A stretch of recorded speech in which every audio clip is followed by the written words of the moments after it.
Vamos lá, já estava o pastor Paulo aí. Graça e paz, pastor, tudo bem com você?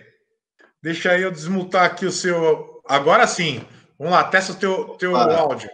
Aê! Tranquilo. Glória a Deus. Como é que Coisas você de está, tecnologia. pastor? Tudo bem, pastor Alexandre? Deus abençoe a sua vida, abençoe a todos que estão nos escutando e vendo através do seu canal. E vamos conversar aqui a respeito dessa pandemia, né? Focada agora na família. Amém. É uma situação tão difícil, né? Eu acho que o Brasil nunca passou por isso. E é necessário a gente bater um papo sobre a família, sobre essa questão. O pessoal ainda já está chegando. E é muito legal porque é necessário. A gente nunca passou essa situação. Eu não sei, eu nunca passei. Você acha que também não?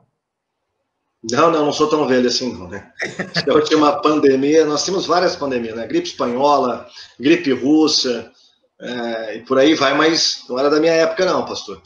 É isso aí. Nem da minha.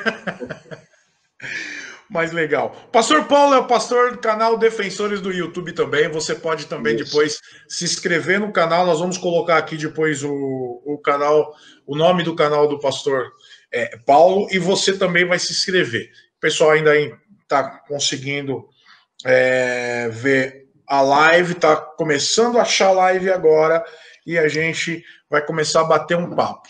Pastor, vamos falar um pouquinho dessa questão da família. Como é que você tem visto a questão da família nessa pandemia? Eu sei que eu marquei algumas perguntas aqui para a gente ter um roteirinho para a gente falar. Então vamos falar um pouquinho sobre as consequências dessa quarentena na família. Eu percebi que os divórcios estão aumentando, muitas brigas às vezes têm acontecido na família. Como é que você vê isso, pastor?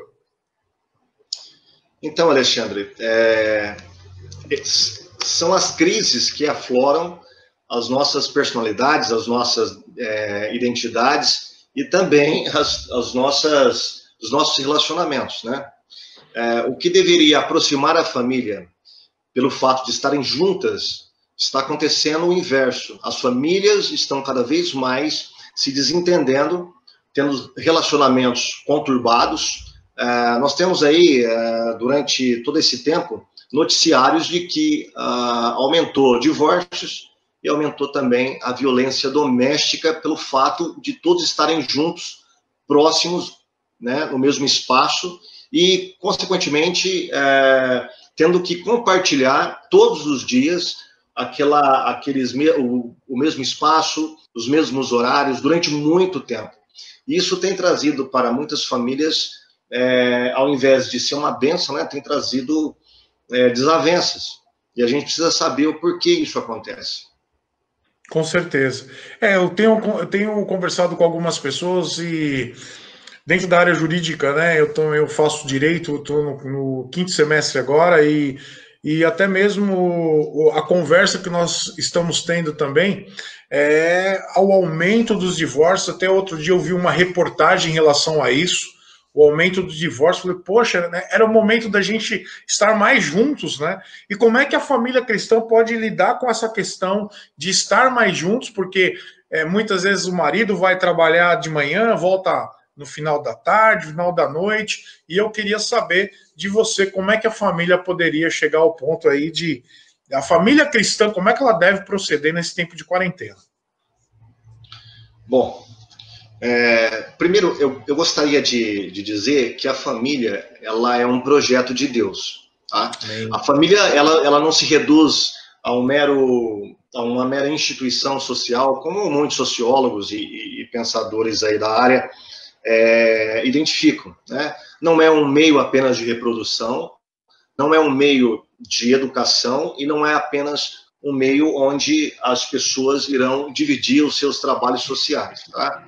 Um meio de divisão de trabalho social. A família, dentro de uma cosmovisão cristã, ela é um projeto de Deus que tende, ou pelo menos deveria, né, refletir a glória de Deus para a sociedade, tá? Para o mundo. Lembrando, o pastor Alexandre, e a todos os inscritos aí, o pessoal que está nos ouvindo, que a família cristã, a família de modo geral, ela nasce dentro de uma relação familiar, Tá? Quando Deus resolveu nos projetar, ele nos projeta como família, nunca como indivíduo. Tanto é que quando ele cria Adão, ele fala depois, não é bom que o homem esteja só. Tá? Por que isso? Porque nós somos o reflexo de Deus. Já que fomos criados à imagem e semelhança de Deus, é bem lógico, né, que essa imagem e semelhança de Deus seja colocado num formato de família, sendo que o nosso Deus é um Deus de família. Lembra que o Deus cristão, ele é completamente diferente de qualquer Deus de qualquer religião. Né? Nós temos um Deus no qual se manifesta como uma trindade, Pai, Filho e Espírito Santo. O Deus cristão, ele não precisava criar o mundo. Né? Ele não era um Deus solitário e tinha necessidade de relacionamentos, como, por exemplo, o Deus islâmico, né? Alá, ou o Deus dos próprios judeus, ou de qualquer outra religião, que precisava ter essa criação para se relacionar. Não, o Deus cristão, ele cria por causa da sua bondade e da sua glória. É um transbordamento, né, da glória de Deus para o seu exterior. E isso é criação de Deus. Então, quando Deus nos cria, na verdade, nós estamos sendo criados através de uma família, Pai, Filho e Espírito Santo. A Trindade Divina, ela tem um relacionamento eterno, por toda a eternidade. Né? Então, quando ela vai criar o homem, ou um ser bem próximo a ela, né, a imagem e semelhança, ela cria num formato familiar. Então, a família é um projeto de Deus. Tá? E é um projeto de Deus que a sociedade tentou, né? Não digo que a sociedade, mas alguns líderes, né, infelizmente políticos, tentaram derrubar essa construção divina, a construção de Deus em relação à família, até mesmo conceituando a família de outros meios, né, de outros, chamando a família de outras, como que eu posso dizer, conjunções, né? E nós sabemos que lá em Gênesis Deus já construiu a família do jeito que ele queria e do jeito que na realidade ela funciona. Sim, sim. Há um modelo divino, e isso que é interessante, né? Quando Jesus ele debate com os fariseus, os judeus, a respeito da carta de divórcio de Moisés, ele deixa bem claro, no princípio não era assim. Sim. Por que Deus permitiu essa carta de divórcio? Jesus vai dar a resposta, por causa da dureza dos vossos corações. Né? Então, qual que é o modelo original de família? Aquele que está lá em Gênesis. E é o que funciona, né? É o que funciona. Há variados modelos familiares, formatos de família hoje em dia, há muitos. Né? Há família homossexual, há poliamor, há família monoparental, união estável, e por aí vai. Vários formatos que a sociedade tem criado. Né? Só que isso não é a realidade. Tá? A realidade está lá em Gênesis. Isso é tolerado por causa da dureza dos corações dos homens. Tá? Mas o formato está lá em Gênesis. Não, com certeza. E nós precisamos, como cristãos, também lutar por essa questão, né? E até mesmo pelo próprio conceito de família, a família que Deus criou, que Deus colocou aí para que todos pudessem chegar ao ponto de crescer e multiplicar e encher a terra, né? Que é só o meio de Gênesis que pode acontecer isso. E eu queria falar um pouquinho para ti também sobre essa questão da família, esse modelo bíblico. Você tem visto esse tipo de modelo bíblico ser defendida ou ser defendido pela a instituição cristã evangélica, por vários pastores, ou você acha que tem algumas igrejas, alguns pastores que estão abrindo um pouquinho da mão, né, desse conceito bíblico e tentando fazer, através de um malabarismo teológico, um outro conceito de família? Como é que você tem visto isso? Então, Alexandre, o que eu vejo, que a maioria das igrejas, o pessoal, ele defende ainda esse modelo bíblico, né? Que é um modelo tradicional, que foi denominado de modelo tradicional e nuclear de família. Tá? Há toda uma história tal para a gente contar sobre isso, sobretudo a partir da Revolução Francesa para cá, o tempo não nos permite. Mas, enfim, está aí o modelo posto, tradicional e nuclear de família. Tá? Esse é o modelo que deve ser, e eu vejo que ele é defendido, né, pela maioria das igrejas, inclusive a bancada evangélica, né, ela defende muito esse tipo de modelo, mas, porém, existem algumas denominações, devido à corrosão aí de uma teologia liberal explícita, né, que torna normativa aí as práticas de muitas igrejas, que batalham com, ou pelo menos tentam desacreditar este modelo, como se fosse um modelo superado, e agora nós devemos aceitar qualquer modelo que a sociedade coloca como normativo para nós, ou plurinormativo, né? Uhum. E é uma coisa interessante, né? Eu percebo. Falando na área dos filhos, que eu tenho feito vários estudos desde 2003, 2004, é uma questão muito interessante e é uma questão muito interessante em relação a isso. E quando começou esse papo em relação às crianças, né, trocarem de sexo, até pouco tempo nós tivemos aí uma grande briga dentro do setor político e o setor filosófico em relação à questão da troca de sexo. A criança tem ou não tem direito? Eu acho que é interessante, porque a criança não tem direito de trabalhar, mas ela trocar de sexo, ela poderia. Alguns até defenderam essa questão e também tirando um pouquinho. Eu acho que essa questão das crianças trocarem de sexo, outras coisas mais, dando direito das crianças escolherem, isso foi um meio também de retirar o conceito de família de Deus, desestruturar esse conceito, porque até eu brincava, né? A criança tem algumas coisas que não podem fazer, mas ela pode chegar ao ponto de colocar o que Deus colocou, o que o Deus fez em xeque na sua vida. E quantas coisas nós percebemos e quantos erros e quantos problemas foi levantado durante todo esse tempo aqui na sociedade, porque uma pessoa foi lá e fez a operação de sexo e agora não está mais contente e voltou. O mais interessante nisso tudo é que isso mexe com a família. Isso mexe com a família.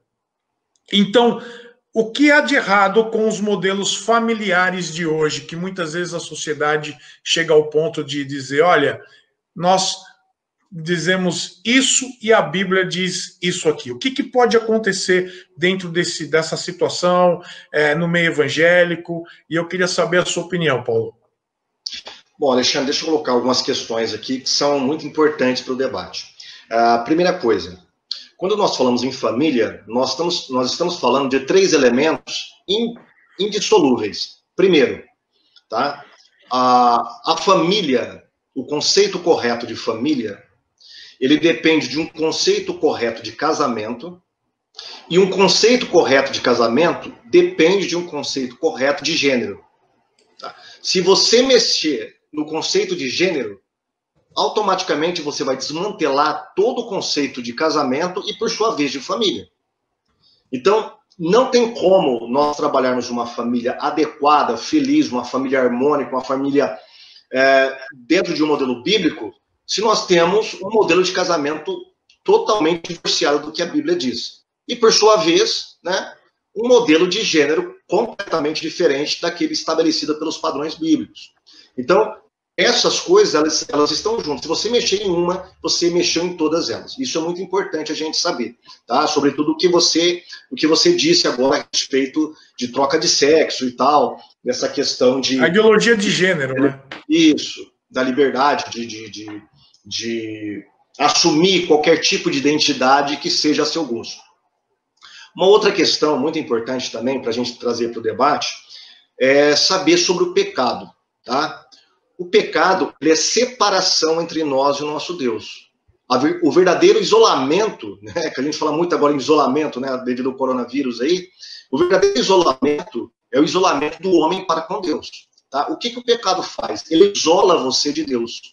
Lá o profeta diz lá no Antigo Testamento que o pecado faz separação entre nós e o nosso Deus. Tá? Então o pecado ele separa o homem. Mas não é somente nessa área que o pecado separa o homem. Há pelo menos 4 dimensões em que o homem está separado.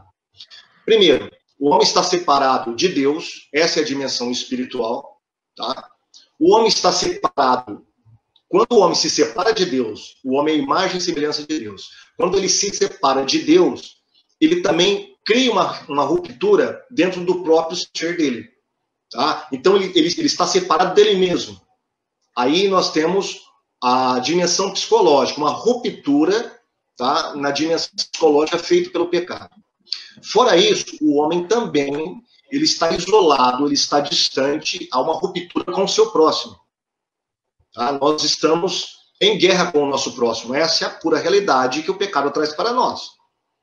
E, por último, nós estamos também isolados ou afastados. Houve uma ruptura da nossa vida para com o nosso meio ambiente, que eu chamo de ruptura ecológica. Então, nessas 4 áreas, o pecado ele distorceu as relações do ser humano. Sua relação com Deus, sua relação consigo mesmo, sua relação com o próximo e sua relação com o meio ambiente. Tá? Então, quando a pessoa se afasta de Deus, tá? Sendo que a nossa identidade está na imago Dei, né? Na imagem de Deus em nós, quando o homem se afasta de Deus, essa imagem começa a desaparecer dentro do ser humano, ontologicamente falando.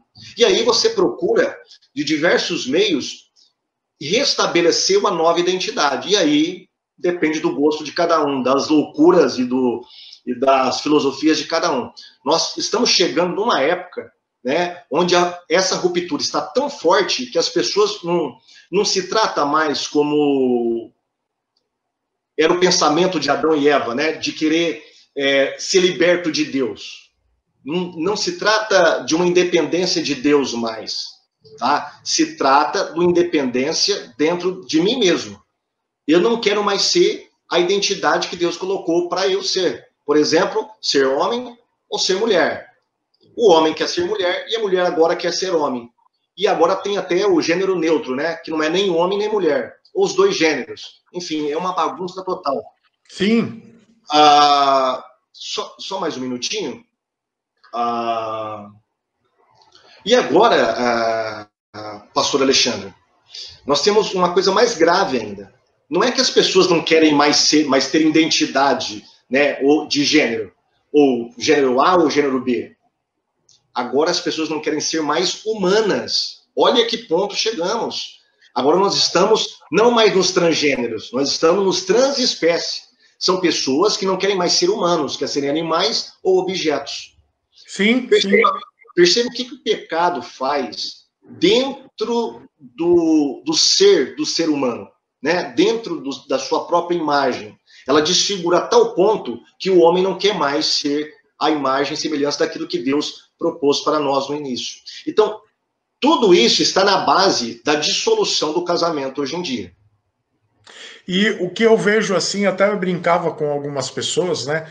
E às vezes as pessoas, a criança tem que ser o que ela quiser, a criança pode escolher o que ela quer. A criança, eu falei para ela, então tá bom, então se ela chegar em casa e falar assim, o pai, mãe, a partir de agora eu quero ser uma lontra. Aí o papai tem que chegar e falar assim, vamos desconstruir então o quartinho dele, fazer um lago para ele. Quer dizer, isso também retira, e eu acho muito interessante, a questão da autoridade dos pais, que também a sociedade tem trabalhado muito para quebrar essa questão através de um movimento feminista. Mas através do movimento feminista eu vejo que não é simplesmente direitos iguais, mas quebrando também o patriarcado em relação à autoridade que Deus criou, bíblica, para a família. O que você acha disso aí? Sim. Há uma desconstrução da família em andamento. Isso aí está às escâncaras. Tá? Há uma desconstrução muito grande. Tá? Por exemplo, essa desconstrução de uma identidade, construir uma identidade, né, ao seu bel prazer, isso começa com Nietzsche, Friedrich Nietzsche, o filósofo ateu. É ele que impôs para o pensamento ocidental de que você pode ser o que você quiser. Tá? A sua identidade pode ser criada. Depois nós temos Jean-Paul Sartre, tá? Ele também vai nessa. E a amante de Paul Sartre, na verdade foi uma namorada, uma noiva, sei lá o que foi, a Simone de Beauvoir, ela dizia que a mulher, ela tem um livro onde ela explica isso, né? Que a mulher, ela está se construindo, né? Ou seja, ela está construindo a sua identidade. Então, de lá para cá, todo esse pensamento tem se avolumado, por exemplo, com o desconstrucionismo de, por exemplo, Derrida, Foucault, tá? E outros desconstrucionistas que começaram a minar o conceito de família. Por exemplo, nós temos uma desconstrução semântica, tá? Através de Derrida. Tá? Não dá tempo de explicar aqui essas questões que são muito complexas, mas, enfim, há uma desconstrução, as palavras e os conceitos não têm mais sentido, tanto é que você ouve muito pessoas falarem, né, xingar umas às outras ou denominar umas às outras de fascista. E aí você percebe, peraí um pouquinho, aquela pessoa que está sendo xingada ou denominada de fascista, ela não apresenta nenhuma característica do fascismo, né? E aí você percebe que as pessoas estão jogando palavras, interpretando, ressignificando palavras que, na origem, não tem aquele significado. Tá? Tudo isso é fruto da desconstrução gramatical, da desconstrução dentro da semântica. Tá? E o conceito de família vai também nessa toada. Porque hoje tudo é família. Tá? Até uma pessoa sozinha pode ser chamada de família. Sim. Por exemplo, um grupo de pessoas que desejam se reunir para ser felizes dentro de uma sua casa, ela pode ser chamada de família também. A família endemônica, né? E isso acaba, entre aspas, parece que é uma coisa tão linda, maravilhosa, poxa, nós estamos evoluindo dos nossos pensamentos, mas isso tem essa desconstrução da família vai chegando ao ponto de você desconstruir também a autoridade patriarcal, a autoridade da própria mãe também, e aí você perde essa questão também de Deus, e você perde a questão de obediência a alguém superior a você. E isso tem feito muitas coisas, tem feito um grande... Bom, vamos lá. Tem tido um grande efeito nas crianças, que muitas vezes não estão obedecendo seus pais, ou não estão respeitando seus pais como deveria, e isso retira totalmente a autoridade superior, porque ela iguala a todos num patamar igual, no mesmo patamar, e aí chega ao ponto de dizer o seguinte: eu não reconheço mais a autoridade de Deus, eu posso ser o que eu quiser. Isso eu tenho visto também, bem um espelho, um reflexo dentro da própria teologia liberal. Que hoje você, como por exemplo, tem pessoas que dizem, eu sou igual a Deus. Então eu vejo que isso tem acontecido durante... É um movimento da sociedade que tem influenciado a igreja em certo ponto, tem jogado para dentro da igreja a igualdade em relação ao patamar de autoridade. Uma das coisas que eu queria que você falasse aqui, essa questão do que há de errado com os modelos familiares de hoje, e se há um projeto de construção, como a gente já está falando, da família tradicional. E qual que é a família tradicional? A mãe, o pai e os filhos. E você está falando de vários setores da própria família. Como é que você, eu acho que você tem estudado isso, você tem falado isso para a igreja. O que Deus diz sobre a família bíblica? O que o Senhor fala e em relação a essa questão de desconstrução de autoridade? Como é que você vê essa questão? Então, ainda voltando àquele raciocínio anterior, o pastor Alexandre, tá? Há em vários níveis essa desconstrução. Eu só mencionei o gramatical, a questão da semântica. Né? Mas, por exemplo, há uma desconstrução ontológica, nós acabamos de falar aqui da questão de gênero, né? E eu expus aí que para você ter uma relação correta na família, depende de uma relação correta no casamento, que depende de uma relação correta dos gêneros. Tá? Quando você observa atentamente o que está escrito em Gênesis, capítulo 1 e capítulo 2, você percebe que esses três elementos eles estão entrelaçados, tá? São indissolúveis. Nós temos também uma desconstrução também cultural na questão da própria família. Qual o conceito de família? Como eu falei para você, né? Se tudo é família, nada é família. Você não tem nenhuma diferenciação do que seja ou não família. Então, o que a sociedade está colocando para nós? que tudo é família. Se tudo é família, nada é família e tudo perde o sentido. Tá? A questão hoje, Alexandre, não é mais ainda se nós devemos ter o modelo A ou o modelo B de família. Nós já estamos evoluindo. Quando eu falo nós, estou falando dessa sociedade que está posta aí, né? Dos influenciadores sociais.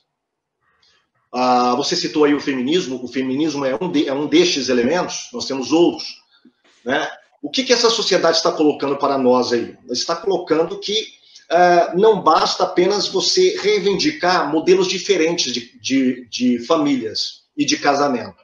Agora, a voz que está ecoando acabe com a questão do casamento. Ele não é necessário. E a família não é necessária.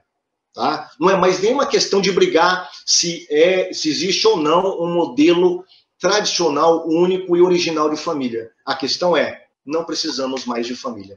Tem um site aí que foi exposto na internet, agora recentemente, semana passada, norte-americano, ligado ao movimento LGBT, que estava falando que nessa crise do coronavírus há uma oportunidade muito grande de desconstruir o conceito de família. Tá? E se a gente for ler, eu tive a oportunidade de ler esse site, articulista lá, uma feminista, né, ligada a movimentos LGBT, ela diz claramente, a família é um nojo. A primeira, ela coloca lá várias questões, né, que está acontecendo hoje em dia devido ao coronavírus, das pessoas estarem confinadas, né, abusos sexuais, violência doméstica e por aí vai. E aí ela diz que mesmo que não haja isso dentro da família, mesmo assim a família ainda é um nojo. Olha a situação que nós estamos chegando. Então, não se trata mais de querer construir um modelo alternativo. Agora, a fase final é derrubar o conceito próprio em si mesmo de família. Agora, isso me lembra a Torre de Babel, quando Deus observa o que os homens querem fazer, e aí Deus fala, agora não há mais limites pelo que eles tentam fazer. Não há mais limite para o ser humano. Né? Eles querem destruir a si mesmo, querem destruir o casamento e querem destruir a própria família. E claramente irá destruir a própria sociedade. Mas, perdão, eu acho que eu perdi a fala original sua, pastor. Não, mas é isso mesmo, é essa questão da desconstrução. O que eu percebo é que o diabo tem colocado muitas situações, às vezes, na área filosófica, mas está puxando um pouquinho mais para a própria desconstrução, porque eu acho interessante, tudo aquilo que Deus criou, ele gosta de desconstruir ou acabar. A pessoa foi criada perfeita, depois ele foi com pecado, e toda essa natureza, essas questões essenciais. E o que acontece? Há um projeto de desconstrução familiar, é claro e visível dentro da nossa sociedade. Se você vai para um exemplo, se você senta num banco de faculdade, o que você escuta é que o casamento, por exemplo, já perdeu o seu valor. Eu já escutei. Olha, não vale a pena mais casar. E aí o professor, né, chega ao ponto de dizer que o casamento já se perdeu o valor porque você só tem sexo com uma mulher só. Quer dizer, já está chegando ao ponto de, entre aspas, pregar o divórcio, pregar a desconstrução da família de que Deus colocou uma mulher para que você, uma mulher virtuosa ao seu lado. E eu escuto às vezes, e até mesmo dentro da própria homossexualidade, recriando também um tipo de família da qual não se pode procriar.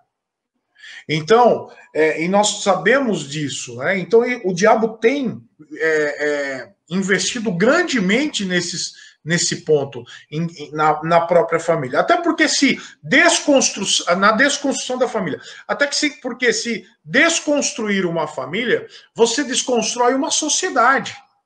Você desconstrói uma sociedade que também desconstrói a igreja, que perde o seu discurso divino e também santo, da própria criação de Deus. Você perde esse discurso, você perde isso na prática, colocando lá o que Romanos 1 diz. Se eu perco essa construção da família de homem e mulher e os filhos, eu jogo dizendo o seguinte, olha, eu não estou afim de escutar o que Deus falou. E partindo desse princípio, eu não vou escutar o que Deus falou mais para nada. E eu parto do quê? Partir do princípio que eu sou o dono de mim mesmo.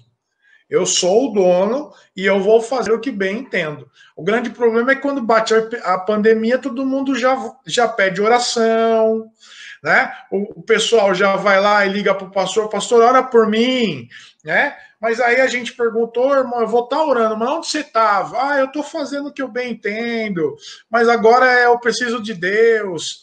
E essas pessoas que fazem esses ataques também, a questão dos conceitos do Senhor, dos conceitos divinos de Deus e os conceitos bíblicos de família, estão precisando desse Deus agora no meio da pandemia. Sim, com certeza. Não tem como. Não existe família feliz se ela não estiver aos pés da cruz.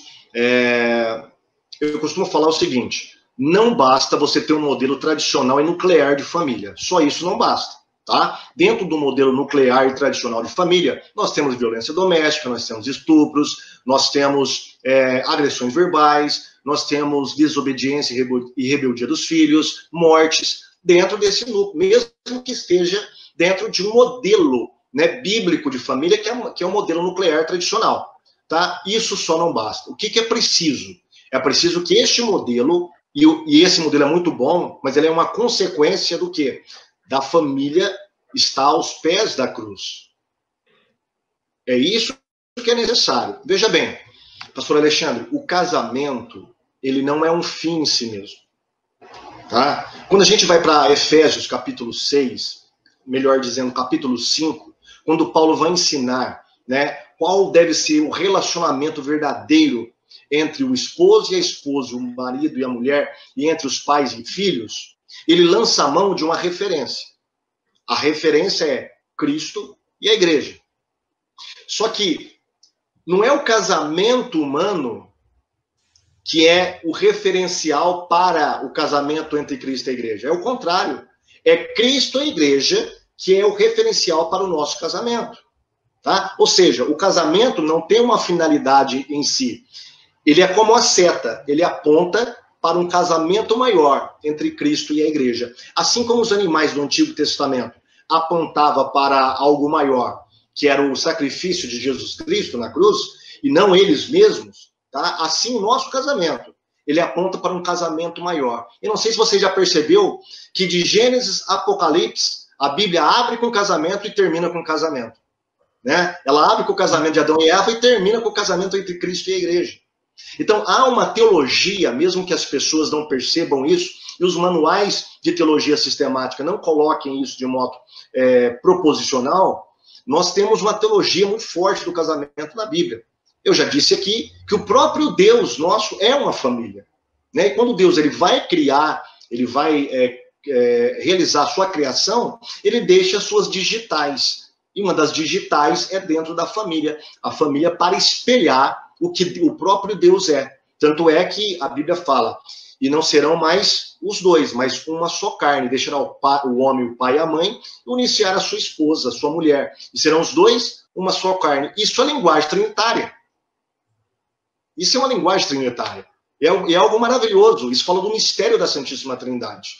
Né? Então, o casamento, ele reflete o quê? Cristo e a igreja. Ele reflete algo além de nós e superior a nós. Então, nós temos, principalmente o casamento cristão, ele deve se espelhar não em modelos postos pela sociedade, mas um modelo colocado por Cristo. Tá? E Paulo ele vai colocar o referencial ali, que, deixa eu ver se eu consigo encontrar na minha Bíblia aqui. Tá difícil de abrir a minha Bíblia aqui, pastor. Vai, celular de... Bom, o celular não quer abrir, enfim.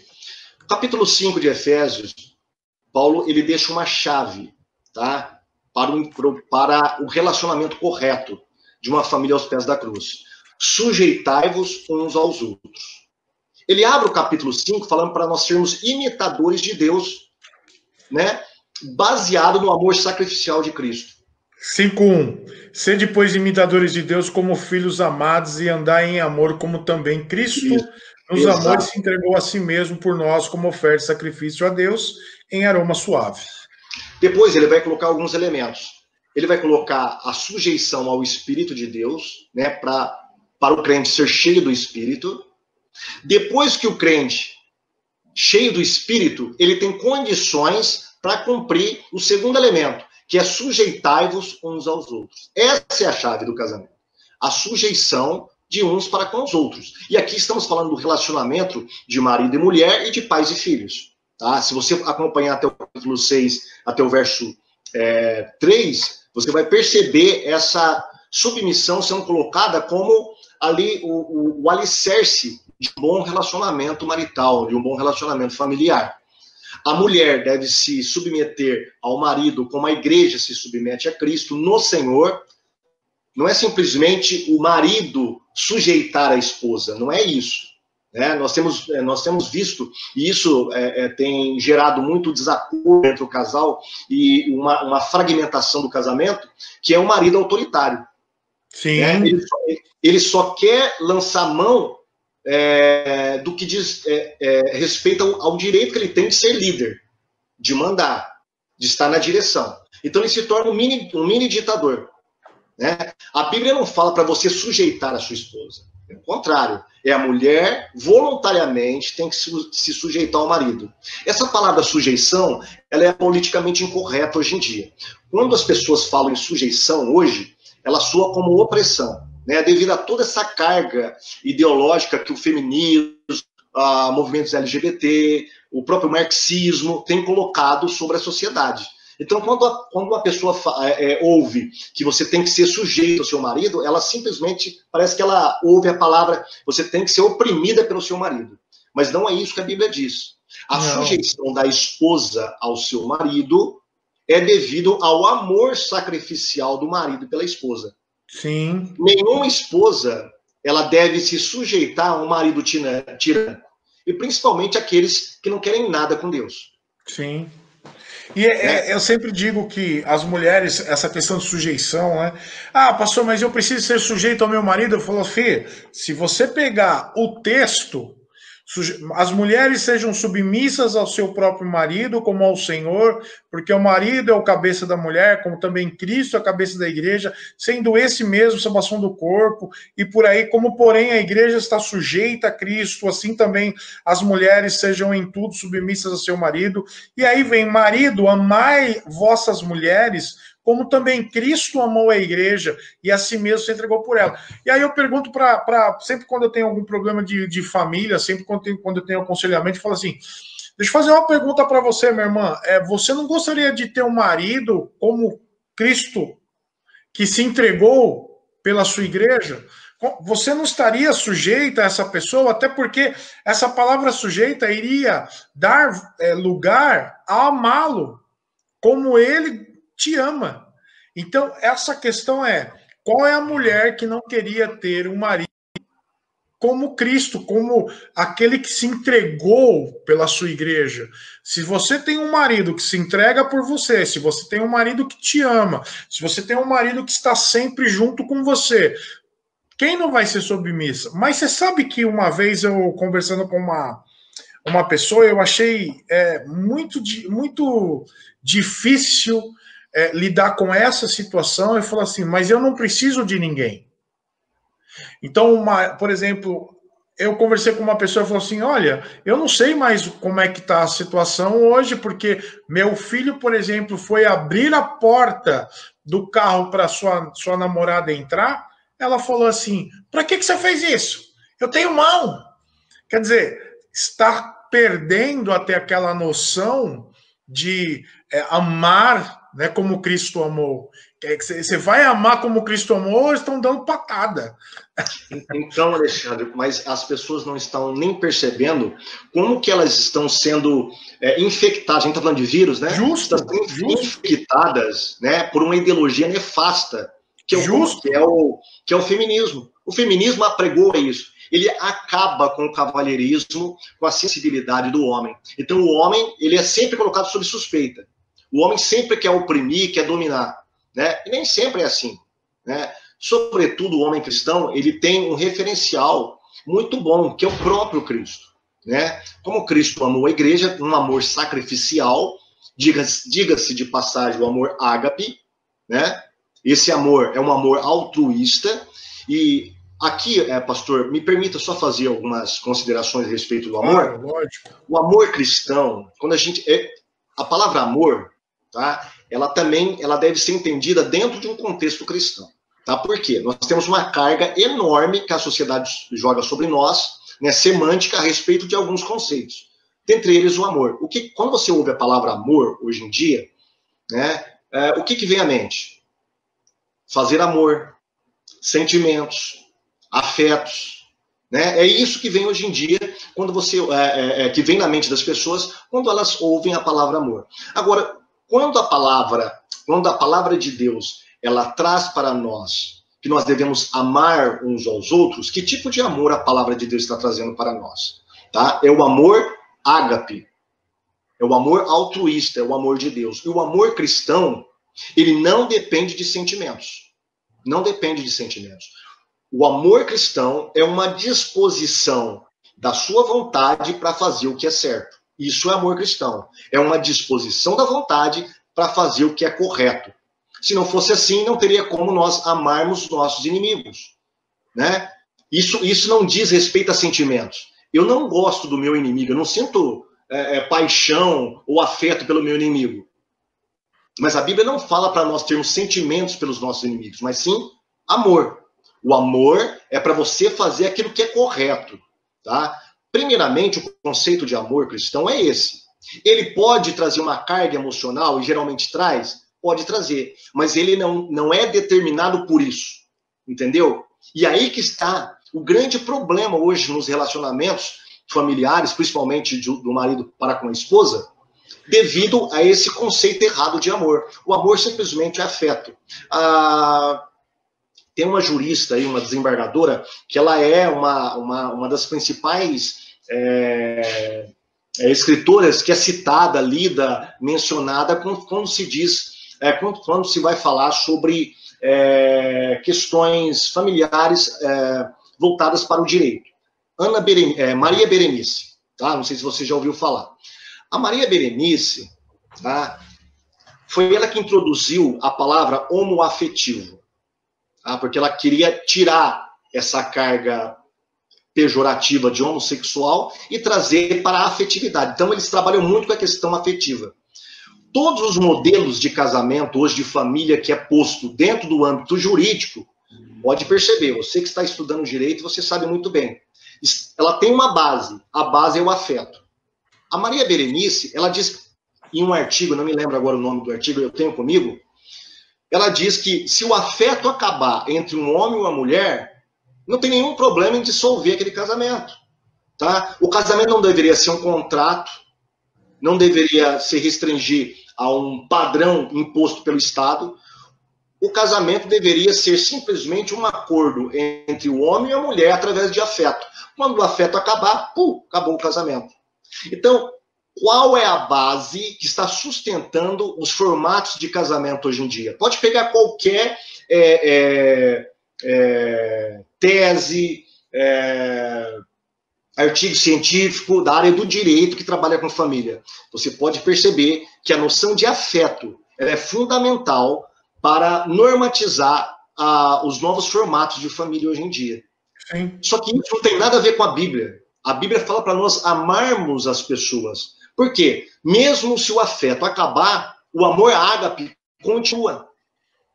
A Bíblia, quando a Bíblia fala que Deus nos amou, ela coloca o amor ágape. Esse é o amor de Deus.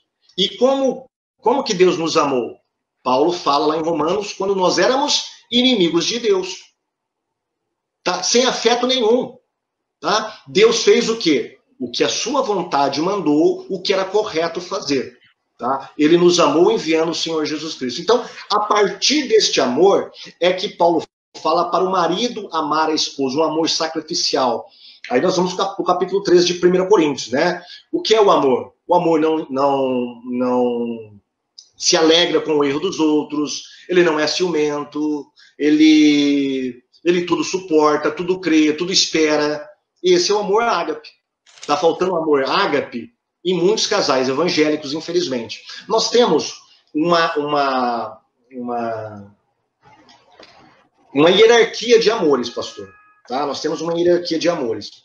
Imagine você uma roda que tem um eixo central. Tá? Essa roda é a nossa vida. Ela é regida por diversos tipos de amores. A Bíblia denomina alguns desses amores como filéu, amor de amigo, eros, o amor de esposa para com o esposo, o amor do casal, Vênus, o amor sexual, tá? E por aí vai, vários tipos de amores. Quando o amor, um desses amores, está no centro, regendo a vida familiar ou a vida do casal, tudo está fora do lugar. Por quê? Porque quem deve reger esses amores é o amor ágape. E quando ele está na periferia e não no centro, tudo fica desajustado. Por exemplo, se eu tenho apenas um amor Vênus pela minha esposa, né, um amor de um desejo carnal, sexual, apenas, tá? Quando a beleza dela acabar, quando alguma coisa que ela fizer para mim não me agradar estiver em pauta, esse amor aí, ele não tem base para sustentar o casamento, sustentar a família. Tá? Então é necessário o amor ágape. Justamente. E isso é muito interessante, porque se um casamento se basear, por exemplo, nessa questão da beleza ou do sexo, ou seja lá qual for, tudo isso já acaba o casamento, destrói totalmente a família. Sim, sim, exatamente. Exatamente. Nós precisamos de algo muito mais forte. E a Bíblia apresenta isso, né, como sendo o exemplo que nós temos entre Cristo e a igreja. Tá? Cristo e a igreja é o nosso referencial. É muito legal. E a igreja pode ser um meio de redenção da família. Vamos falar um pouquinho dos problemas da família. Como é que a igreja pode ser um instrumento para construção de um lar, construção de uma família? Sabe o que eu percebo? Muitas vezes a família está dentro da igreja, está tudo bem. Tá legal, pode ter problemas, todo mundo tem problema, todo mundo passa tempestade, mas tá lá, tá firme, um ajudando o outro, tudo. E aí começa algumas coisas na vida, por exemplo, eu já vi casamentos serem destruídos porque um estava fazendo faculdade, o outro estava trabalhando no horário dos cultos que não estaria mais, e começaram a se distanciar dessa questão da própria família cristã, da comunhão entre os irmãos, não escutavam mais a palavra e aquela vida começou a deixar essa comunhão com Deus. Quer dizer, foi distanciando, é como aquela fagulha de fogueira, né? Aquele carvãozinho cai para fora da fogueira, vem a primeira chuva, ou primeira garoa, já apaga aquilo e a fogueira continua. Eu sempre digo para o pessoal, esteja dentro da fogueira, esteja dentro da casa do Senhor, esteja dentro, porque ali você vai receber palavras que vão te incentivar a continuar, ou até mesmo instruções bíblicas para que você possa abençoar a tua família. Então vamos falar um pouquinho da igreja como meio de redenção da família. Eu acredito que a igreja é um meio de redenção da família. Eu queria saber a sua opinião. Com certeza acho que sei que é também. Pastor Alexandre, percebeu que nós estamos falando só sobre família? A igreja é uma família. Sim. A própria Trindade é uma família. Ele cria uma família, né? Quando ele vai criar uma instituição de evangelização para anunciar a salvação para o mundo inteiro, ele faz através de uma família. A igreja nasce no seio familiar, nas casas. Né? Olha que interessante. Então, a própria igreja ela é um ambiente saudável, familiar, para recebermos famílias. Vamos voltar no que nós falamos agora há pouco, né? Da questão da fragmentação do próprio ser humano, da própria alma humana.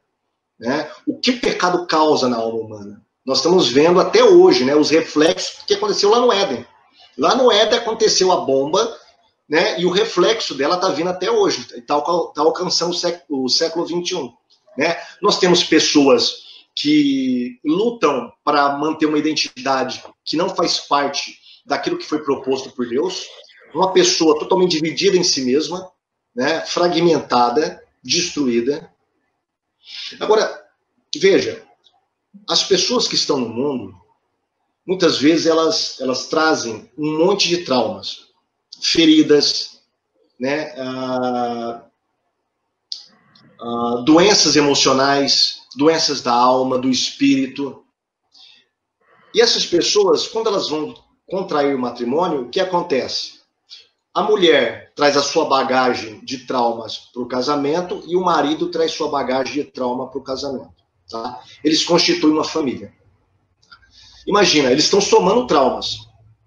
Por quê? Porque existe uma norma colocada no mundo de que você tem que esperar que o outro te faça feliz. Então, as pessoas se casam achando que o outro tem a obrigação de fazer ela feliz.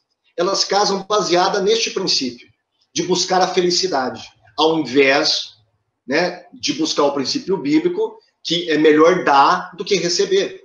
Ou seja, é melhor você ser uma bênção do que ser abençoado.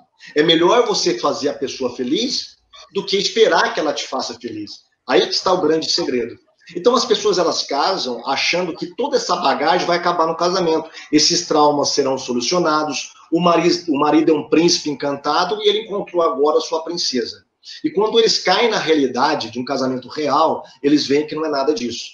Eles vão perceber que o casamento, tá, ele é uma escola onde você aprende a perdoar, onde você aprende a conviver, onde você aprende a se negar a si mesmo, e se nada disso acontecer, aqueles traumas que eles trouxeram da vida de solteiro vão se somar aos traumas da vida de casado. E aí nós temos uma segunda instância, tá? Que é quando essas pessoas, esses casais, vão para a igreja. Quando eles vão para a igreja e se convertem, tá? Muitas vezes eles trazem esses traumas. E aí nós temos um grande problema dentro das igrejas, tá? A conversão no espírito sem ser convertido na alma. Muitas vezes as pessoas, elas se convertem no espírito, elas nascem de novo de fato, mas a sua alma não é tratada. Os traumas não são tratados. Tá? Por isso que Paulo fala lá em Romanos capítulo 12, transformai-vos pela renovação do vosso entendimento. Ele está falando isso para crentes, que nasceram no espírito. Mas, porém, a sua mente ainda precisa se conformar à mente de Cristo para experimentar qual seja a boa e agradável vontade de Deus. Então, essas pessoas, muitas vezes, elas vêm para dentro da igreja, pastor, e elas não são tratadas nesses traumas, tá? E mesmo os traumas familiares. Nós temos muitos casos, né, de famílias que estão à beira do divórcio dentro da igreja. Por quê? Porque são famílias que não trataram isso, acham que são convertidas e não precisam tratar. Ou não leva o caso para o pastor da igreja porque tem vergonha de se expor, ou não quer por causa de um certo egoísmo, né? Ou egocentrismo, tá? A pessoa não quer dar o braço a torcer. Olha, se eu levar esse problema para a igreja, todos vão saber que a minha família tem esse problema e eu vou ser visto com olhos como uma família de segunda categoria. Tá? Isso precisa ser quebrado. A família é um lugar de libertação, a família deve ser um lugar onde as pessoas elas devem ser tratadas, não só no espírito, mas também na alma. Tá? Os traumas familiares precisam ser tratados, porque se esses traumas não forem tratados, nós vamos ter crentes hipócritas dentro da igreja. Tá? Em casa é uma coisa e na igreja é outra, ou vice-versa. Em casa, ele é rude com a esposa, ele maltrata os filhos, ele faz uma agressão verbal ou até mesmo física. Dentro da igreja ele é um santo. Então essas coisas precisam ser tratadas. Né? A pessoa precisa saber que ela precisa de libertação nessas áreas. E a igreja é o local onde essas pessoas serão tratadas, se assim elas permitirem. Tá? Então, desse modo, eu vejo a igreja como um veículo de redenção para o ser humano. Glória a Deus, pastor. Olha, quase uma horinha aqui já de papo e a gente deu para conhecer um pouquinho dessa questão dos problemas da família. Eu tenho visto, sim, um dos problemas grandes dentro da própria... um problema grande que a gente vê dentro da própria família evangélica, infelizmente, é a violência doméstica. E eu digo o seguinte, que a irmã não precisa ficar vivendo com uma pessoa apanhando todos os dias. É necessário trazer, mas isso é um papo para outro dia, eu acho muito interessante, tem que tomar um cuidado lascado em relação à questão dessa violência, né, doméstica. Isso é algo muito importante que deve ser falado dentro do meio evangélico, que não é falado no meio evangélico, e eu conheço pessoas, às vezes, que tem esse grande problema dentro de casa, não sabe como lidar. Mas é como você disse, a igreja é um meio de redenção a todos esses problemas. Pastor, fala um pouquinho do teu canal Defensores, que tem sido uma grande bênção.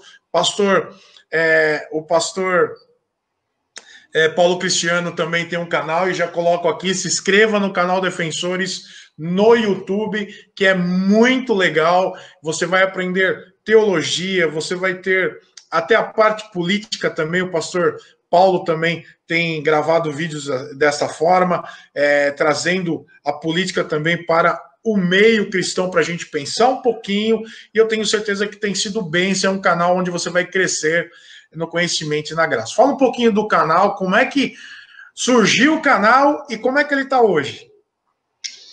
Pastor Alexandre, antes de eu falar do canal, nós nem conversamos sobre a parte dos filhos, hein? Verdade. Do relacionamento familiar. Nem conversamos. Se nós for falar sobre os filhos, nós vamos encontrar problemas semelhantes do relacionamento entre marido e mulher. Sim. Há uma estimativa, eu não acredito que há uma estatística pronta sobre isso, pelo menos eu nunca li, mas assim, a olho nu, né, que há um grande contingente de filhos de crente dentro dos presídios, presos, tá? Por que isso está acontecendo? Tá? Onde nós falhamos na criação dos nossos filhos? Onde nós falhamos, né, em doutrinar como ensina a palavra de Deus?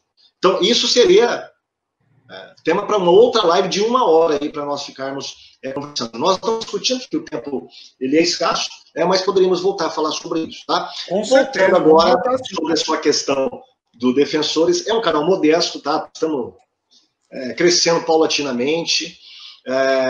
Tem uma diversidade de vídeos, desde de política, cultura pop, principalmente que o carro-chefe é a apologética, né? Ele é ligado ao canal, ao vídeo, CACP Vídeos, que é o canal do CACP, oficial do CACP. Tá? Eu trabalho, sou cofundador do CACP, sou vice-presidente, enfim. Só que eu resolvi fazer um canal separado. Tá? Eu acho que tem algumas coisas que diz respeito a mim mesmo, a minhas questões que eu devo expô-la sem precisar dar satisfação do porquê o CACP deveria estar falando isso. Então, eu resolvi assumir esse encargo. Mas, enfim, é um canal muito bom, assim como é o Influenciando Gerações. Estamos crescendo aí. Se você quiser se inscrever, tá? Você pode ir lá no meu canal, assistir os últimos vídeos. Eu estou falando agora, recentemente, sobre a cosmovisão cristã. Na verdade, é uma aula que eu tenho na igreja, né?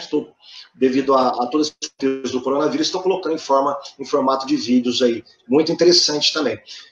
Estou trabalhando aí em um vídeo sobre a suposta raça pré-adâmica, né, que eu quero trazer aí para... Isso é dúvida de muitas pessoas, né? Quem foi a mulher de Caim? Existiam seres antes de Adão? Será que Eva foi a primeira mulher de Adão? Enfim, vai ter todas essas polêmicas aí respondidas nesse vídeo. Legal, muito bom. E eu quero te agradecer pela oportunidade de bater um papo contigo. Vamos marcar sim sobre filhos, e isso aí é muito interessante.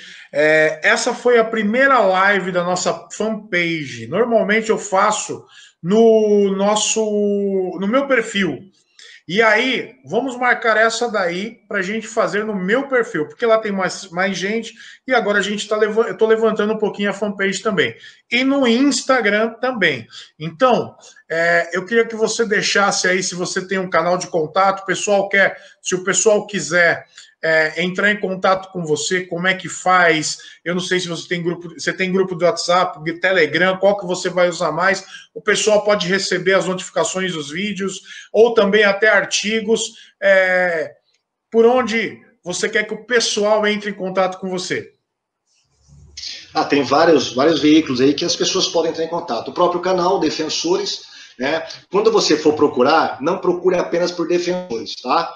Porque se você procurar apenas por Defensores, vai sair um monte de vídeos super-heróis, que tem uma série aí, né, chamada Defensores. Mas eu não me baseei nessas séries, tá? Eu me baseei na escola de apologética do Dr. William Lane Craig, lá dos Estados Unidos. Ele tem uma sala chamada Defensores, e eu implantei essa sala na igreja, a primeira igreja batista aqui da minha cidade, e também eu formei o canal baseado nesse trabalho que eu fiz aí, que foi, teve como inspiração lá a sala do Dr.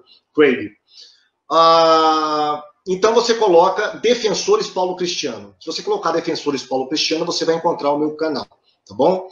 Você pode entrar também, eu tenho o Facebook do Defensores, você pode entrar pelo Facebook, e também você pode entrar através dos meus contatos. Lá, se você for no canal, qualquer vídeo, busca lá nas informações embaixo, tá? Tem os canais certinhos, tá? Os e-mails que você pode também mandar e-mail para mim.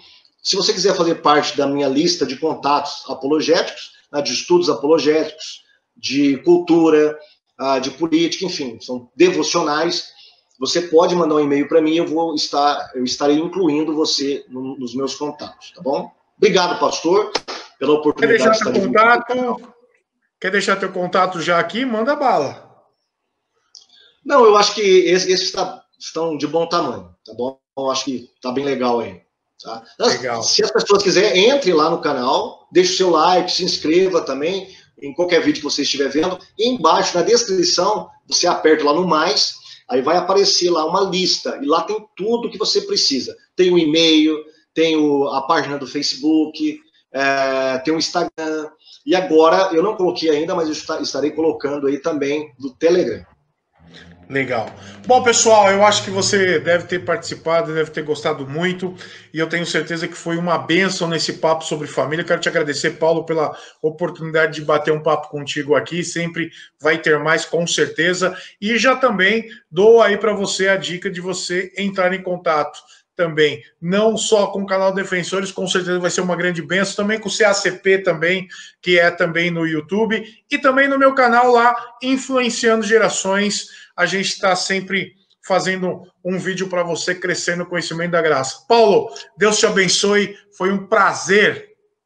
Aliás, o próximo, tá? É que eu estou apenas iniciando nessa questão de live e tal, estou aprendendo ainda, mas você já está na minha lista para ser entrevistado no meu canal, tá? Para retribuir aí a gente. Vamos estar lá, glória a Deus. Paulo, um abraço, Deus abençoe você. Valeu, pessoal, você ter participado com a gente. Fica na paz. Muito obrigado. Deus abençoe a sua vida. Que o Senhor te guarde essa semana. Que seja uma semana de bênção e vitória para você. Tchau, tchau, gente.